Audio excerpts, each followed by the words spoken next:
Doctor साहब, Iran ने MOU पर अमल दरामद जो है वो मुअत्तल कर दिया।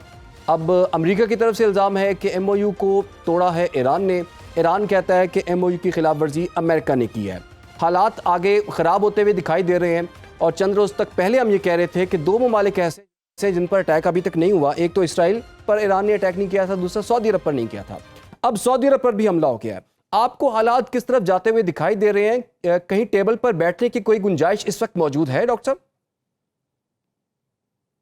इमीडिएट उसके अंदर तो शायद टेबल पे बैठने का कोई इस तरह का माहौल नहीं बन रहा। जिस तरह से दोनों तरफ से स्टेटमेंट्स आ रही हैं और दोनों एक दूसरे को ब्लेम कर रहे हैं, तो एमओयू की जैसे आप बात करें कि ईरान जो यूनाइटेड स्टेट्स को एक्यूज कर रहा है कि जी उन्होंने अपनी जो कमिटमेंट्स हैं उनको ऑनर नहीं किया, और यूनाइटेड स्टेट्स जो है वो ईरान के ऊपर कह रहा है कि वो हरमुज के ऊपर अपनी कमिटमेंट्स को ऑनर नहीं किया। तो ये इंटरप्रिटेशन एक दोनों तरफ से है। किसी ने, एक ईरानियन एक्सपर्ट ने सही कहा कि ये मेमोरेंडम ऑफ अंडरस्टैंडिंग जो है मेमोरेंडम ऑफ मिसअंडरस्टैंडिंग था, क्योंकि इसकी अपनी अपनी इंटरप्रिटेशन थी। तो फिलहाल तो हालात जिस तरह से हो गए कशीदा और दोनों तरफ की पोजीशंस काफ़ी एंट्रेंच्ड है, और वो डोमेस्टिक प्रेशर्स भी हैं और दोनों एक दूसरे पे अपनी पोजीशन को असर्ट करना चाहते हैं, स्पेशली हरमुज के ऊपर। ईरान अपनी जो एक तरह से सॉवरेनिटी को मेंटेन करना, ये इस्टेब्लिश करना चाहता है। यूनाइटेड स्टेट्स के लिए काफ़ी मुश्किल है कि वो ईरान को इस तरह से अलाउ करे। तो फिलहाल मेरा नहीं ख्याल है कि कोई बैठने का कोई इस तरह का माहौल बन रहा है कि दोनों किसी टेबल पे या कोई मीडिएटर उनको ला सके टेबल पे नेगोशिएट करने की। अच्छा डॉक्टर साहब, अभी ईरान की तरफ से एक अल्टीमेटम भी दिया गया कि 72 घंटों के अंदर जो है ना हम पर हमले रोक दिए जाए, नहीं तो फिर ये फुल फ्लेज वॉर जो है वो स्टार्ट हो जाएगी।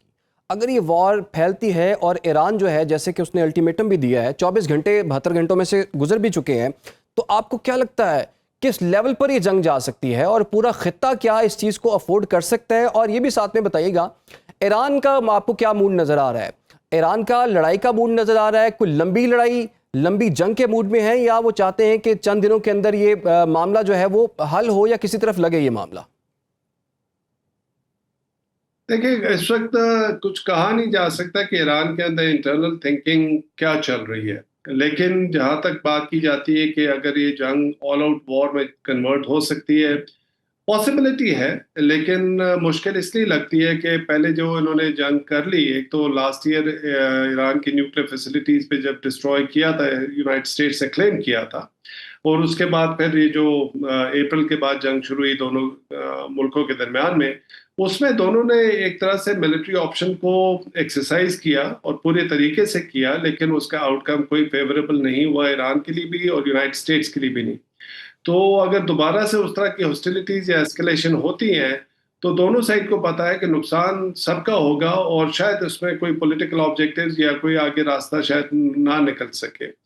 तो अब लग ये रहा है कि दोनों एक तरह से अपनी पोजीशंस को वो एक मिलिटरली वो ऑप्शन यूज भी कर रहे हैं, लेकिन कॉशियसली यूज कर रहे हैं प्रेशर्स इंक्रीज करने के लिए कि शायद दूसरी पार्टी जो है किसी वक्त वो निगोशिएशन टेबल पर आ जाए।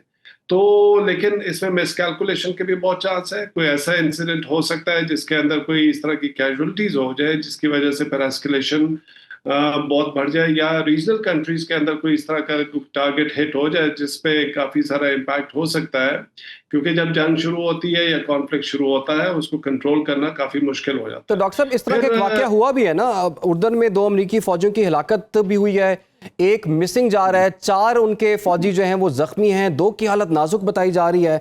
आपको पता है ना कि अमेरिका के अंदर एक बॉडी बैग्स जो होते हैं जब वो पहुंचते हैं तो उसका एक बड़ा स्ट्रॉन्ग इम्पैक्ट हमें नजर आता है, और अभी बातें हो रही हैं कि एक वसी पैमाने पर एक ऑपरेशन जो है वो लॉन्च होने जा रहा है। आपको क्या लगता है किस हद तक अमेरिका जो है किस कुव्वत के साथ ये ऑपरेशन करेगा, और इसका अख्ताम आपको कहाँ नजर आता है?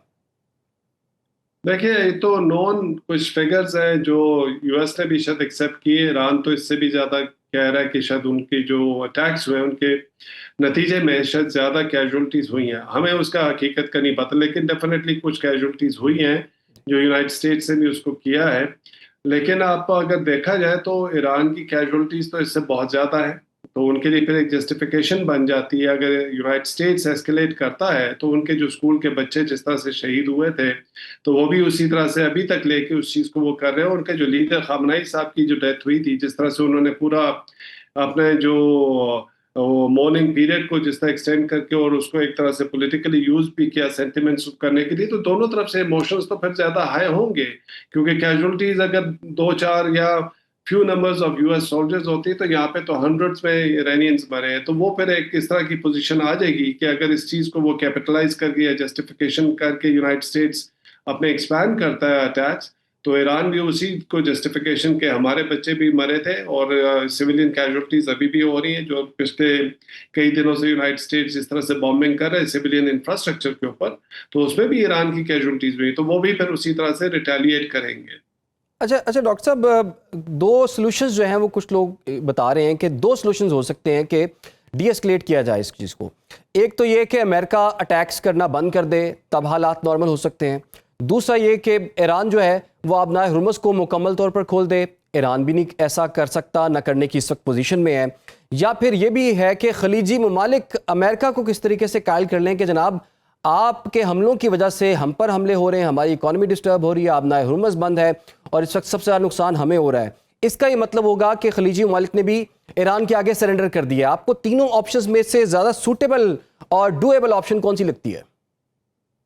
देखिए, सरेंडर का वर्ड मेरा ख्याल हम यूज ना करें, क्योंकि नुकसान सबका हो रहा है। जो गल्फ कंट्रीज हैं वो सबसे ज्यादा अफेक्ट हो रहे हैं ईरान यूनाइटेड स्टेट्स की वॉर के अंदर, लेकिन जितने भी आपने चीजें कही हैं ये एमओयू का एक तरह से पार्ट था कि जहाँ पे हरमुज के ऊपर भी बात होनी थी और जहाँ पे ये हॉस्टिलिटीज को खत्म होने की भी बात थी सीज फायर की, लेकिन इस सीज फायर को या ऑनर किसने नहीं किया, तो वो पहले आप कह लें यूनाइटेड स्टेट्स के, क्योंकि हम तो खाली काइनेटिक एक्शंस को देख रहे हैं। एमओयू का पार्ट में और भी चीजें थी, जैसे जो एमओयू का हिस्सा थे उसके अंदर एक चीज सबसे पहला जो आर्टिकल था लेबनान के अंदर सीज फायर की बात थी, मतलब cease fire on all fronts including Lebanon की। सही। तो वो तो वायलेशन तो पहले दिन से ही हो रही थी, इसराइल उसको एक्सेप्ट नहीं कर रहा था और यूनाइटेड स्टेट्स भी उसके ऊपर कोई इंप्लीमेंट करने के लिए सीरियस नहीं था।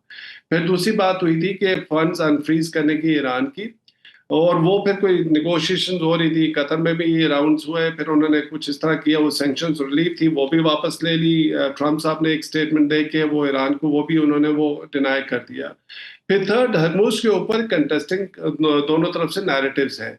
यूनाइटेड स्टेट्स कहता है कि जी ये फुल फ्री उसका था, लेकिन आर्टिकल 5 जो मेमोरेंडम ऑफ अंडरस्टैंडिंग या मिसअंडरस्टैंडिंग जिस तरह हम कहें, जी। उसकी इंटरप्रिटेशन थी कि अंडर ईरानियन एडमिनिस्ट्रेटिव एक्शंस जो है वो हरमुज को वो रेगुलेट करेंगे। ठीक है, उन्होंने बिल्कुल ये नहीं कहा था कि जी बिल्कुल वो फ्री है और वो कोई भी उसमें आ जा सकता है। उन्होंने कहा था ईरान के साथ कंसल्टेशन का, वो ईरान के ऊपर जिम्मेदारी थी। लेकिन बाकी जब फैक्टर्स इंप्लीमेंट नहीं है, एमओयू के जो शिके थी उन पे अमल नहीं हो रहा था, तो ईरान ने फिर हरमुज को एक तरह से यूज करना शुरू कर दिया एज ए जी। लीवरेज। अब बात यह कि हरमुज तो कभी बंद नहीं था जंग से पहले, तो जंग तो किसी और वजह से शुरू हुई थी जिसमें वो ईरान के न्यूक्लियर प्रोग्राम की बात कर रहे थे, तो न्यूक्लियर प्रोग्राम की तो कोई बात कर ही नहीं रहा। तो इस वक्त हरमुज पे अगर बात आ गई या ईरान के उस पर सारी बात, तो उस पर जिम्मेदारी डाली जा रही है, तो इन सारे जो चेन ऑफ इवेंट्स हुए हैं उसको आप अलग-अलग नहीं देख सकते, उसको एक सीक्वेंस में देख सकते हैं सही। जिसकी वजह से चीजें